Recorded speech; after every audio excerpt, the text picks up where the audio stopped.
Question: is the House to now adjourn? I call the member for Bass. Thank you, Mr Speaker. Well, many stories have been shared in this place to mark the 75th anniversary of the end of World War II. And I'd like to share the stories of some veterans I was fortunate to meet a few weeks ago. On August 20, I had the privilege of meeting Max Christmas, Don Bales, Mari Brearley, Harry Reeve and Ronald Jones at the Launceston RSL, presenting them with the commemorative medallions to mark their service and to say thank you for their significant contribution. I'd like to take the time to thank retired Major Peter Williams, Secretary of the Launceston RSL sub-branch, for all his work in arranging their attendance and for the lovely afternoon tea.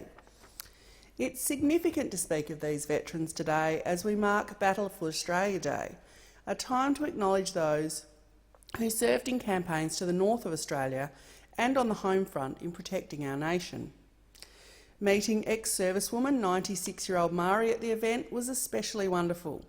Mari joined the Navy at the age of 18, leading the way at a time when women were just starting to join the forces.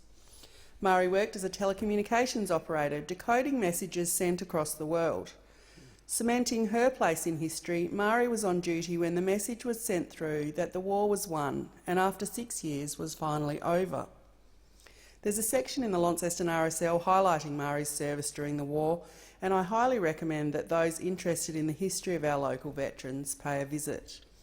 For Don Bales, an aircraftman in the Royal Australian Air Force who was deployed in Indonesia when the message came through that the war was over, his strongest memory is not his experience in wartime, but rather it was walking into the Salvation Army in Burke Street, Melbourne, upon returning home and seeing his brother.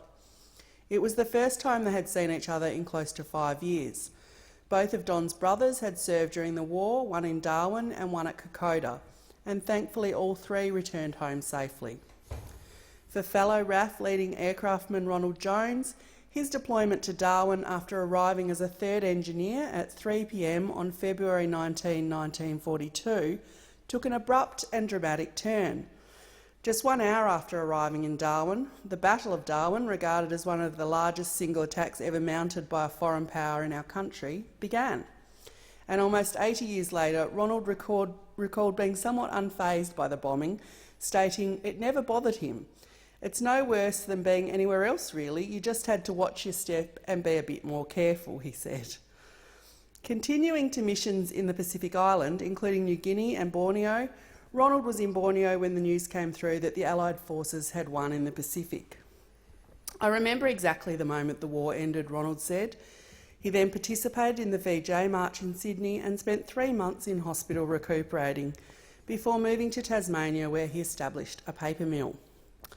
For Army Private Max Christmas, he joined the Army when he was 18 as it was the right thing to do, and despite the fact that 75 years has passed since the end of the war, receiving the medal just a few weeks ago meant a great deal to him, and I don't take the opportunity to meet with him or those other veterans that day for granted. But perhaps my favourite moment of the day came when presenting 100-year-old Harry Reeve with his medal. Leaning closer to hear him, Harry quite sheepishly whispered, "Darren Chester's already sent me one of these. Can I keep this one too?" Given his service, I told him I certainly had no problem with him having 2 of the medallions. And I was very chuffed to learn that Harry has his handwritten 100th birthday card from me on his wall. During the war, Harry was a member of the Royal Australian Navy, conducting convoy work in the Pacific, chiefly in the New Guinea area, previously describing this work as terribly monotonous. She wasn't all beer and Skittles. The day after the ceremony, Harry wrote a letter of thanks to Minister for Veterans Affairs, Darren Chester, and asked me if I could get it to him. Harry, I look forward to personally delivering your letter to Minister Chester.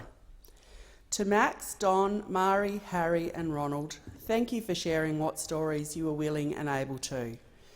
There are just some 12,500 surviving World War II veterans left in this country. To each and every one of you I say thank you. We are forever in your debt, lest we forget.